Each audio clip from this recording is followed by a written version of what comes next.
All right, start part 2 again. I'm trying to do this without having to rotate. Okay, so bolt 1 of 4.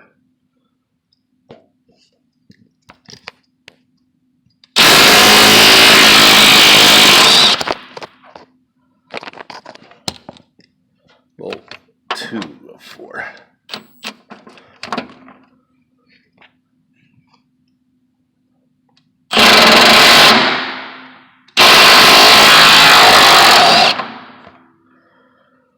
All right, and I do believe those are like a I forget what they call them, like a weld nut. That's on the back side of the frame. So next is the 2 bottom ones. So let's see what we run into down there.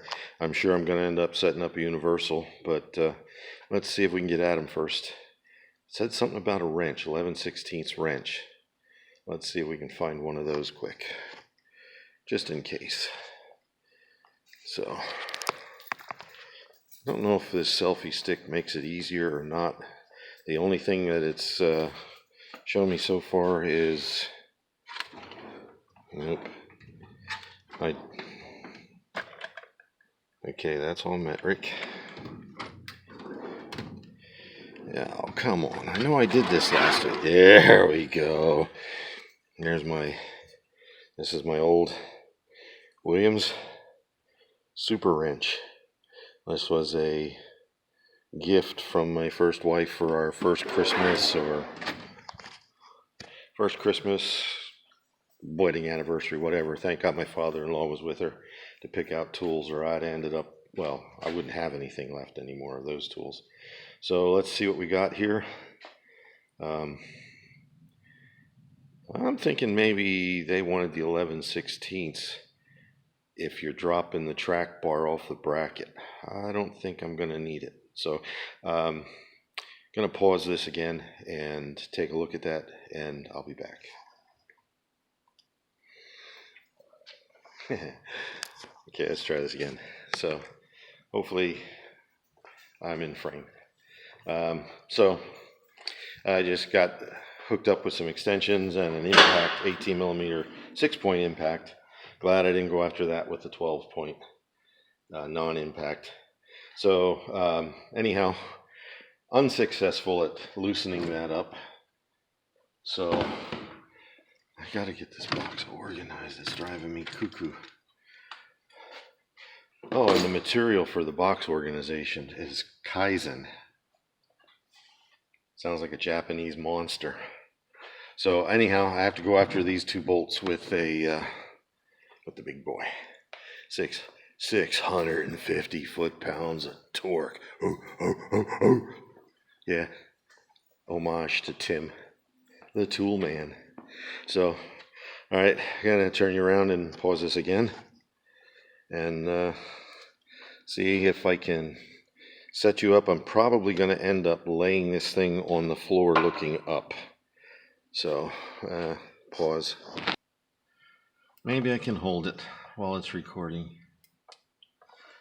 and we'll see. So there's the 2 bolts there on the bracket. Oh, pause. All right, sorry about the camera work. I apologize. So there they are, going up with the big boy. And here we go. Yeah. Can I hold it and film it, record at the same time?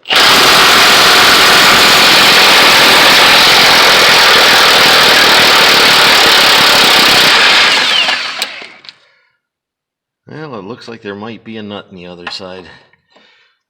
Gotta check on that. How do these guys do this? Maybe they have a head mount. Okay.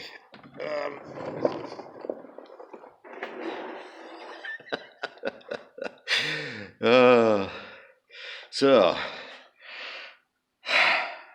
not going to be as easy as I'd hoped. So I'm going to have to soak things down. I may even have to heat things up. I'm not sure what Jeep was thinking. One of these bolts going up from the bottom has a regular, it looks like a flange nut to me, and that's the one that I can't get loose even with a 650 foot-pounds of torque. So I'm going to soak that down good with penetrating oil, leave it sit for a little bit. May even have to get some fire on it. The other one, I don't even know if I can get the camera in there to show you this, but it's round, and it looks like it may have been like I don't know, the spot welded to the top of the inside flange on the frame rail, uniframe rail. So yeah, not sure what I'm going to do with that yet. I may cut them off, just get new bolts, or find new bolts. So anyhow, that's where I am now. So in the meantime, I'm going to spare you all the boring stuff, just like my buddy over at Bleepin' Jeep. Hey Matt, how you doing? I'm having fun. So anyhow, I'm going to pause you guys for now, and I'll be back when I have some sort of progress to make. Okay, so let me get this light out of our eyes. So I got it out. Saved you all the boring stuff and nonsense. It's off the frame, and I was right. That's a strip. The up there, those mounts, those bolts are on a flat strap. They're called strap bolts. There, it came back to me. So anyhow, I don't know if I'm going to knock those out. Maybe I'll tap them out. So I got these two bolts out here. One came out surprisingly easy once I doused it good with a mix, like half a WD-40 and half a PB blaster. And I know some of you guys have some really colorful names for, the penetrating oils of different varieties. The other one, the one towards the back of the vehicle, you can see the bolt still hanging in there, and I'm not going to touch that because it's probably hot, because what I had to do was weld the retack. There you go. Retack that round piece back to whatever bracket that is. I think that's part of a bolt-in motor mount. So this thing is looking better and better for a 5.7 Hemi swap down the road. Then it'll go from the Bumble Jeep to the Rumble Jeep. So anyhow, I'm going to clean this up and get the whole thing out of there. You can't see the strip bolts up top, or U-bolt, whatever you want to call it. So I'm going to climb out from underneath here. And yeah, flip around here in a second. So, all right. Sitting on the creeper here trying to catch my breath. We have two 110 volt Miller MIG welders here in the shop. One of them doesn't have a bottle of shield gas on it. The other one has the bottle of shield gas, but when I rolled it over and got everything all hooked up, I turned the knob on the shield gas, and surprise, surprise, the valve was already open. So that's never a pleasant surprise. And of course, both the needles were pegged on 0, so I had to tack that up in there, try and tack it up in there with no shield gas. And I've MIG welded years ago with no shield gas, because the guy I worked for was, well, he was what he was. Anyhow, we usually, every once in a while, he'd get a new bottle of shield gas, but somebody had run over the gun, and so the seals were shot. I mean, it worked, but it wouldn't, and nobody would shut the bottle off when they were done. So of course, usually by the time I got to use it, there was no shield gas anyhow. So he was refused to, repair the gun or replace the gun. Um, I was raised, if you get something out, you put it away when you're done, and you put it back where you got it.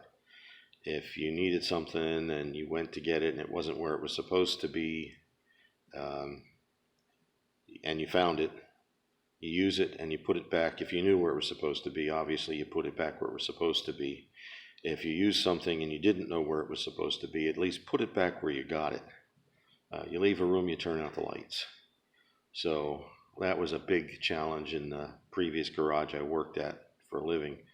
A lot of guys would use stuff, and if they use the cutting torches, they'd leave the bottles turned on. If they use the MIG welder, they'd leave the shield gas bottle on. And it leaks down. No matter how good the seals are in the gun, when it's under pressure like that, those bottles leak down over time. So usually by the time I had to use the MIG welder, I had to make a run for another bottle of shield gas. So guys, if you're going to use something, put it away when you're done. If you're going to borrow something from somebody else, make sure they get it back in a timely fashion. If you say you're only going to need it for a couple of days, use it as soon as you get it and give it back when you're done. It's just common sense and common courtesy. So anyhow, I'm going to flip this around, pause it, get the old piece out of there. It's just going to, be a lot of shaking and moving and whatnot. So I'll get back to you when I'm ready to put the new one in, or if I can't get it up in there trying to film, I'll just get it set in at least and then come back. So anyhow, I'll be back. Okay, so I got the old one out. I got the new bracket up in. Have to reuse the original hardware. Getting dirty. So anyhow, there's the old one. I'm going to take this over and set it by the new one. There's the old bracket. And you see what I mean about it being a little crusty? I mean, structurally, I don't think there's anything wrong with it. I just figured if I can get a track bar set up with a new bracket, and honestly, the old bracket didn't come out that bad. The 2 bolts on the side going into the strap bolts came out really easy, and I think I got that actually. The 2 bottom ones, once I lubed them up, broke loose fairly easy. The back one, it's not a nut. I don't understand why it's not a nut. It was worst case, if it was a nut, a weld nut, I could have at least thrown a wrench on there and held it, and then after soaking it with the penetrating fluid, it would have come right out. So I tacked it back in with the MIG welder, 110 volt MIG welder. It held long enough to get the new bolt, or get the bolt back up in there mounting the new bracket. So as I said, the new bracket's up there. I just want to do a side-by-side comparison between the original track bar and the new one. The new one looks to be quite a bit heavier, so I'll turn this around. So this is the new one, and that's the old one. And that is not my imagination. That is a heavier bar. Maybe not by much. If this is 1 inch, this is 1.25 inches. So I'm ready to put that back up in there. And again, they sent bolts, new bolts for this end and for this end. But this end, I'm just going to reuse the original hardware. There's nothing wrong with it. So pause you guys again. And I'm going to throw that up in there. It's just, 2 bolts. And then we'll work on getting it adjusted and getting the front axle centered for a change. And then maybe I'll do a test drive review of, anything different. I mean, this thing, if I hadn't have seen it, I'd have never known that the axle wasn't centered under the front. but who knows? Maybe with it centered, maybe I'll get some better fuel economy. You never know. So, be back. Okay, got her on, got her adjusted. See if we can, that looks, so.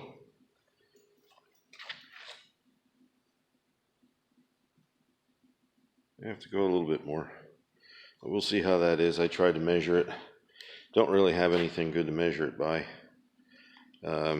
Flipping this around, and by the way, thanks for telling me about the big black grease spot on my nose. That was real nice to you guys. Just let me keep recording. So, shutting down, got the toolboxes locked up. Everything's off but the walk-through lights. I'm gonna kill those. Get out of here. I don't even know what time it is.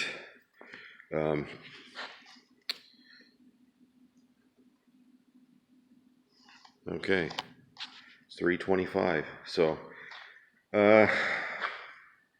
yep, finishes it up for today. I ordered, coming up, some stuff that I can do here that doesn't require me to use the spray booth. I ordered a nutsert kit with the tool to, I'm going to do the gas props for the hood. I don't know why they just send such chintzy hardware with it. I mean, even if they send a little manual tool that you use you drill the hole, you drop the nutsert in. I mean, some of those kits that use the nutserts, they're really nice. They have the correct drill bit. You drill an 1/8 inch pilot, then you drill out to the finished size. You put your nutsert in there and they give you a little tool. And, with 2 wrenches, you can zip that nutsert in there and it won't spin. And there you go. Problem solved. And I'd pay a little bit more if they were given the right hardware with it. It's the same thing. I've been watching a lot of the body armor stuff where they, I'm going to turn this around, the pieces for the fenders here, and they have now this is what I don't get. The piece for the front fender and the rear quarter, it's nuts and bolts. So you position it, you drill your holes, you get behind it, you put your nuts and bolts in, and bada bing. The stuff for the doors, the door armor they send, and I don't know how far down it goes. I think it comes to like, I don't know, maybe here-ish. Uses nutserts. Same manufacturer. Rough Country sells it. I like the Rough Country ones for the simple fact that they have on this rear panel here, it's like a square bar instead of a round. This is the bar that goes, right in here, the rub rail that's on the armor. It's a square instead of round tube. Sometimes you want round tube. I think in that application the square looks better. But yeah, nuts and bolts on the quarters, nutserts on the doors. Don't get it. Anyhow, long story short, I ordered a kit. Comes with 70 nutserts. Comes with a tool with a different size dies to put them in. And you see the holes here from the original fender flares on this. Those are going to be getting nutserts put in. And when I fab up the metal flat fenders for this, they'll be bolted on with that. As I said earlier, I don't want to cut anything on this. These are brand new fenders on the front of this, and the rear quarters, there's nothing wrong with them. That's not necessarily true. When I did the roof, I had one little spot of rust, like right there. I sanded it out, primed it, and this has one little spot of rust right there, one little rust bubble, which before I put the flat flares on this, I will take care of that and fix it. Otherwise, from the floors up, there's no rust at all, even on the original fenders. This fender was destroyed in the second accident Um, this fender was destroyed in the first accident that I had. So these are both brand new fenders, new hood. All the front cosmetics on this is new. So there's no rust there, but the rest of the vehicle has no rust from the floors up. So anyhow, gonna call it a quits. Thanks again for telling me about the black spot on my nose. See you guys in the next one. Don't know if that's going to be this weekend. The nutsert tool and kit will be coming in. It should be here tomorrow. I don't know when I'll get a chance to put those gas props on, but I'll show you as that goes along. I'll, do it step by step and, film the completed steps. Just for you, if you guys are interested in doing this conversion on your XJs, Matt over at Bleep and Jeep on his store sells these. I really like these. I think they finish off the front nice. I don't have a pull cable in there anymore. I think he also has the gas props, and he has an installation video on there for both. So check that out if you want the full details. He goes into a lot more detail, but he has much better video recording equipment than I do. This is a phone. So anyhow, gonna shut out the walkthroughs, get out of here. See you guys. You guys will see me in the next one. Take care, like, subscribe, share, and God bless.